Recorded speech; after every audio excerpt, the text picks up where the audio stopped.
Senator from South Dakota. Mr. President, I understand the Senate is in a quorum call.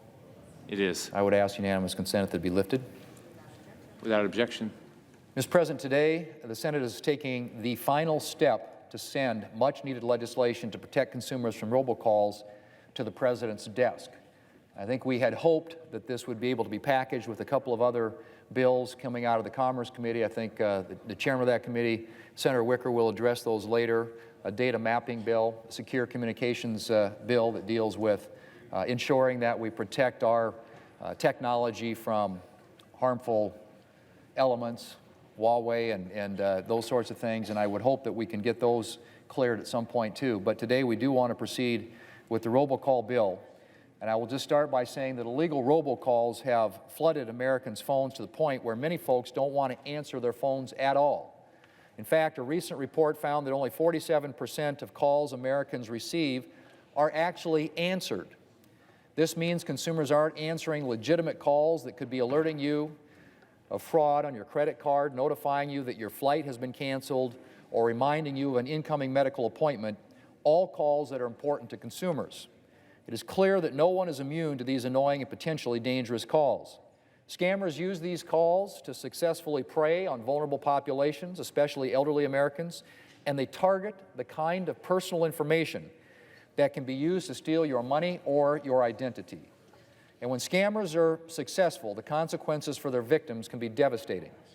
While there are laws and fines in place right now to prevent scam artists from preying on Americans through the telephone, these measures have been insufficient. When I served as chairman of the Commerce Committee, Senator will be in order. Thank you, Mr. President. When I served as chairman of the Commerce Committee, I subpoenaed the mass robocaller Adrian Abramovich to testify about his operation. His testimony made it clear that robocall scammers simply build the current fines into the cost of doing business. On top of this, the Federal Communications Commission's enforcement efforts are hampered by a tight time window for pursuing violators. That's why earlier this year I introduced the legislation before us today, the Telephone Robocall Abuse, Criminal Enforcement and Deterrence Act, or the TRACED Act, with my fellow Commerce Committee member, Senator Markey. The TRACED Act provides tools to discourage illegal robocalls, protect consumers, and crack down on offenders. It expands the window in which the FCC can pursue intentional scammers and levy fines from 1 year to 4 years. The legislation also requires telephone service providers to adopt call verification technologies that would help prevent illegal robocalls from reaching consumers in the first place. The TRACED Act also recognizes the importance of legitimate calls and ensures important calls like emergency public safety calls are not wrongly blocked. And importantly, it convenes a working group with representatives from the Department of Justice, the FCC, the Federal Trade Commission, the Department of Commerce, the Consumer Financial Protection Bureau, state attorneys general, and others to identify ways to criminally prosecute illegal robocalling. TRACED also addresses the issue of so-called one-ring scams, where international scammers try to get individuals to return their calls so that they can charge them exorbitant fees. And it directs the Federal Communications Commission to convene a working group to address the problem of illegal robocalls being made to hospitals. Mr. President, I'm very pleased that the TRACED Act received bipartisan support in both houses of Congress. And I'm especially grateful to Senator Markey for partnering with me on this legislation, and I appreciate Chairman Wicker and Ranking Member Cantwell for quickly advancing this legislation through the Commerce Committee this year. I also appreciate the work of our House colleagues, Representatives Pallone, Walden, Doyle, and Latta, for their work on advancing the TRACED Act through the House. I'm also very pleased that this bill has attracted tremendous support from state governments and industry and consumer groups. While the TRACED Act won't prevent all illegal robocalling, it's a big step, Mr. President, in the right direction. As the Washington Post editorial board recently stated, the TRACED Act, and I quote, is what good, old-fashioned legislating looks like, end quote. And I couldn't agree more. No process is perfect, but today I'm excited that the Senate will be sending the TRACED Act to the President's desk. And before I close, Mr. President, I'd like to quickly thank several staff members whose efforts helped get us here today. In my office, I appreciate the work of Alex Sokshin, Lauren Greenwood, Jessica McBride, and Nick Rossi. I'd also like to extend my thanks to Dan Ball, Olivia Trusty, John Keast, and Crystal Tolley on Chairman Wicker's team, who worked tirelessly to help develop and advance this legislation. And as I mentioned before, I appreciate the great work of Senator Markey, his partnership on this bill, and I want to thank the work of Daniel Green, Joey Wender, and Bennett Butler on his staff. This truly was, Mr. President, a team effort. So I thank you. I look forward to the President's signature on the TRACE Act in the near future and hope that as this bill gets implemented, that it will once again be safe to answer your phone in this country.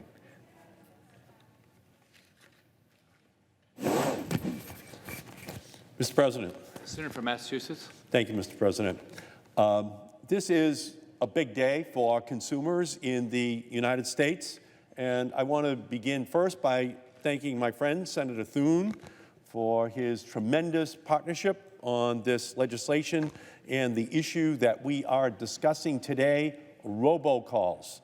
And that's because there are no blue robocalls, there are no red robocalls, there are only despised robocalls.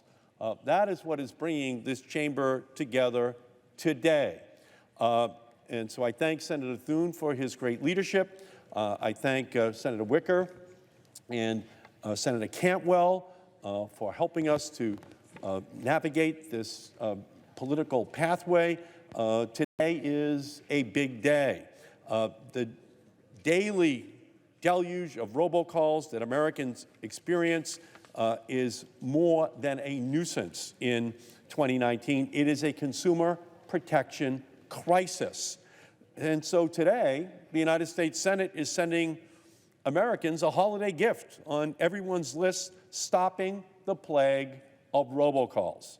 Americans across the country face an epidemic of illegal and fraudulent robocalls bombarding their phones.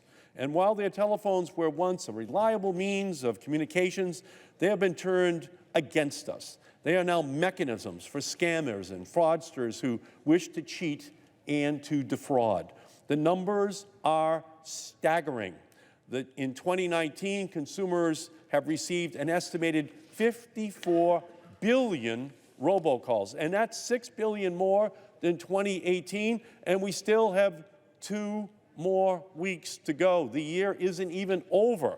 In November alone, an estimated 5 billion robocalls were made to Americans. That's 167 million robocalls per day. That's 7 million robocalls an hour. That's 2,000 every second in our country.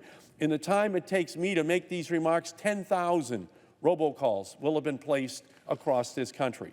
In 2019, already almost 600 million robocalls have been placed to my constituents in Massachusetts. Enough is enough. The reality is that we no longer have confidence in our phones. Our phones have become tools for fraud, for scams, for harassment mechanisms by which those with bad intent can access our homes, our purses, or even our pockets at any time. Caller ID is not trusted. Important calls go unanswered. Innocent Americans are defrauded. Our seniors in particular are targeted. Years ago, scammers needed expensive, sophisticated equipment to robocall and robotext consumers en masse. Today, they just need a smartphone to target thousands of phones an hour at relatively little expense. And readily available software permits them to spoof their numbers, which means their true caller ID is, in fact, concealed from the person picking up the phone. These new technologies allow illegal robocallers to conduct fraud anonymously, both depriving federal regulators and consumers the ability to identify and to punish the culprit. Today, the United States Senate is putting robocall relief in sight. And I've been proud, again, to partner with Senator Thune on the Telephone Robocall Abuse, Criminal Enforcement and Deterrence Act, or TRACED Act for short.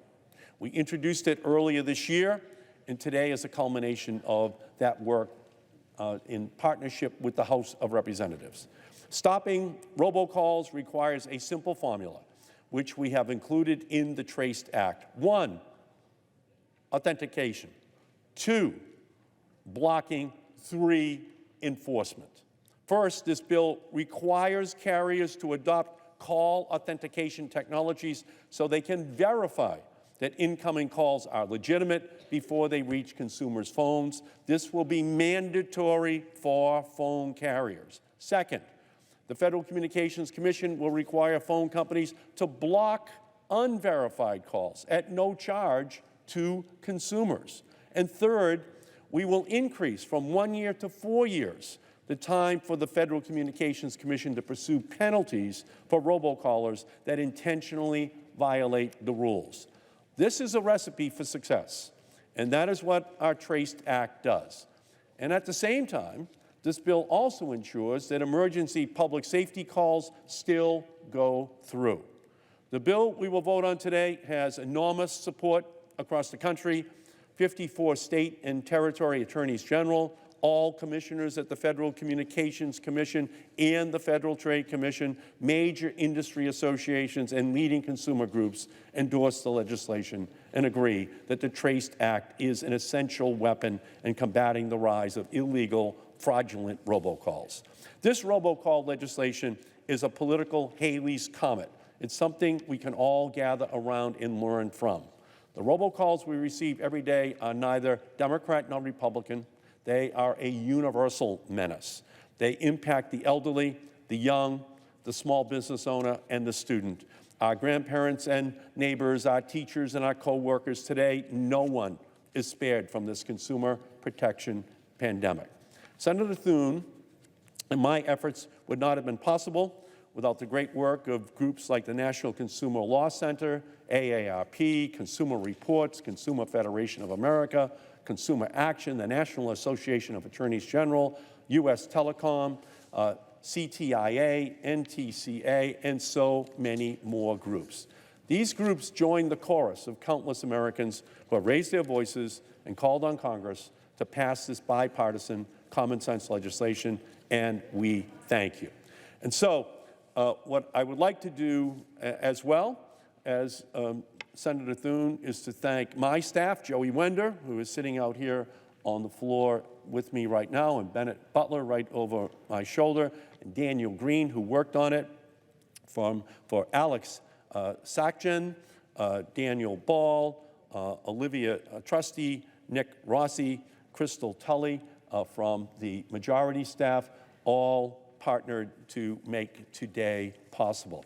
So, and I just want to say that again, we can't thank Alex Sakjan enough for all the work that was done. So I thank you, Senator Thune, and I thank the entire Senate for their support for this legislation, and I yield back. I appreciate that. Thank you. The Senator from Massachusetts, he and his staff were tremendous in working on this, and as I said before, it's nice when we have an opportunity to work in a bipartisan way on something that is this meaningful in people's lives. This has a tremendous impact on the daily lives of Americans who are bombarded, in many cases, not just with annoying and nuisance calls, but also with calls that are very predatory, and particularly when it comes to some of our vulnerable populations.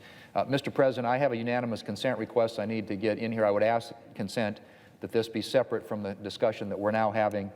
But I would ask unanimous consent that at 12:10 today, the post-cloture time on the motion to concur in the House amendment to the Senate amendment to H.R. 1865 expire, that the other pending motions and amendments be withdrawn, and Senator Enzi or his designee be recognized to raise a budget point of order, followed by Senator Shelby or his designee to make a motion to waive the budget point of order. Finally, if the motion to waive is agreed to, the Senate vote on the motion to concur in the House amendment to the Senate amendment to H.R. 1865 with no intervening action or debate. Is there objection? Mr. President, I recognize Senator from reserving the right to object. Does that mean that I won't get to give the comments before we vote? There has to be some comments about the point of order. And looking at the clock and the number of people waiting, it looks like I'm being cut out of that time. Would that be a correct interpretation? I would say, I guess my view would be that the gentleman from Wyoming wants to explain his point of order. I suspect that I don't think there'd be any objection to allowing him to do that. So, then I have no objection. Okay, thank you. Let me. Is there objection? Without objection. Mr. President, Notwithstanding Rule 22, I ask the Chair to lay before the Senate the message to accompany S-151. The chair lays before the Senate the following message from the House of Representatives. Resolved that the bill from the Senate, S-151, entitled An Act to Deter Criminal Robocall Violations and so forth and for other purposes, do pass with an amendment. Mr. President, I move to concur in the House amendment, and I know of no further debate on the motion. Is there further debate on the motion to concur? If not, all in favor say aye. Aye. Opposed say no. The ayes appear to have it. The ayes do have it. The motion is agreed to. Mr. President, I ask unanimous consent that the motion to reconsider be considered made and laid upon the table. Without objection, Thank you, Mr. President. I recognize